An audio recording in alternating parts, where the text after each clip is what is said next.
प्राध्यापक इन सब पदों पर रहते हुए जब हमारा देश आजाद हुआ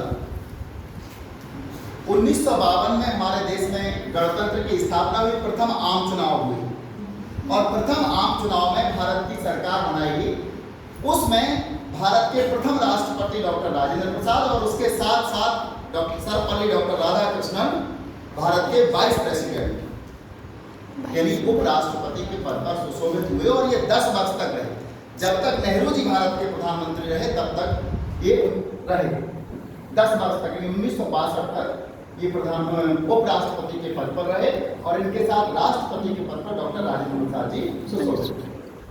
1962 में जब चुनाव होते हैं तो इन्हें भारत का प्रेसिडेंट बनाया गया। भारत के राष्ट्रपति पद पर भी पहुंचे। यानी छोटे से गांव से निकल करके, सामान्य से, साधारण से परिवार से निकल के और एक शिक्षक के पद से लगातार इनकी क्रमोन्नति होती रही और जाकर के भारत का जो सर्वोत्कृष्ट या सर्वश्रेष्ठ जो पद है भारत का, भारत के राष्ट्रपति पद पर ये सुशोभित।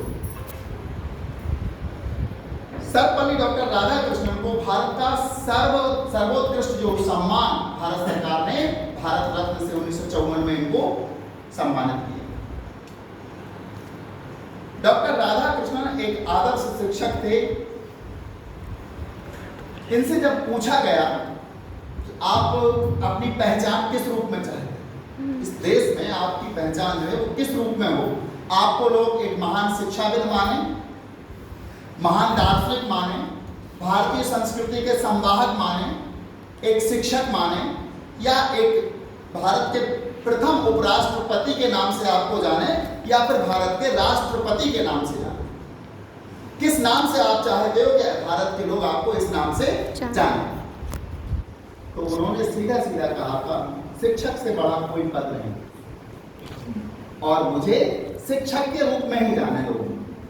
इसलिए उनकी इस भावना का सम्मान करते हुए भारत सरकार ने उनके जन्म दिवस को प्रतिवर्ष शिक्षक दिवस के रूप में मनाने के लिए सरकार ने अपनी वचनबद्धता दोहराई और जाकर के उनके जन्म दिवस को प्रतिवर्ष एक शिक्षक दिवस के रूप में मनाया जाता है, जिससे कि शिक्षकों का सम्मान, विद्यार्थियों शिक्षकों का सम्मान। शिक्षक केवल सम्मान का होता है।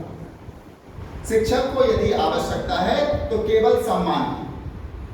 शिक्षक आपको छोटे से लेकर के बड़े तक गढ़ते हैं, आपको तैयार करते हैं। आपने एक कबीरदास जी का सुना हो, गुरु कुमार शिष्य कुंभ है। कुम्हार कौन है? गुरु। शिष्य कौन है? मटका जो बनाता है। गड़गड़ का है खोट, उसकी एक एक से कमियां निकालता। खोट मीन्स होती कमी। गड़गड़ का है खोट, अंदर हाथ सहार दे बाहर मारे चोट। अंदर से हाथ डाल देता है कुम्हार, जब घड़ा बनाता तो अंदर हाथ लगाता, बाहर से चोट मारता है। लगता है कि ये इसको पीट रहा है, लेकिन अंदर हाथ लगाया रहता है कि इसका नुकसान। तो वो क्या करना चाहता है? वो आपकी खोट निकालने का प्रयास करता है और बाद में एक सुंदर घड़ा बनता है जिसमें शीतल जल होता है और लोगों की वो शीतल प्यास को या जो उसकी तृषा होती है उसको बुझाने का प्रयास करता है। तो एक गुरु कुम्हार की तरह होता है। अगर आपको डांटता है, आपको समझाता है, आपको पीटता है, तो इसका मतलब सीधा सीधा है कि वो आपकी खोट या कमियां निकाल रहा है। और इसी कार्यों के लिए शिक्षक का सम्मान किया जाता है। पूरे भारत में आज बड़े बड़े कार्यक्रम आयोजित किए जाते हैं जहां पर शिक्षकों का सम्मान किया जाता है। तो आज हमारा जो शिक्षक दिवस है, आप लोगों ने इस कार्यक्रम का पूरा अरेंजमेंट किया है, बहुत अच्छी बात है। हमारी संस्कृति में आज भी ये चीज़ विद्यमान है कि हमारे विद्यार्थी शिक्षकों के सम्मान के लिए लालायित रहते हैं, उत्सुक रहते हैं। इस बात के लिए आप सब लोगों को धन्यवाद।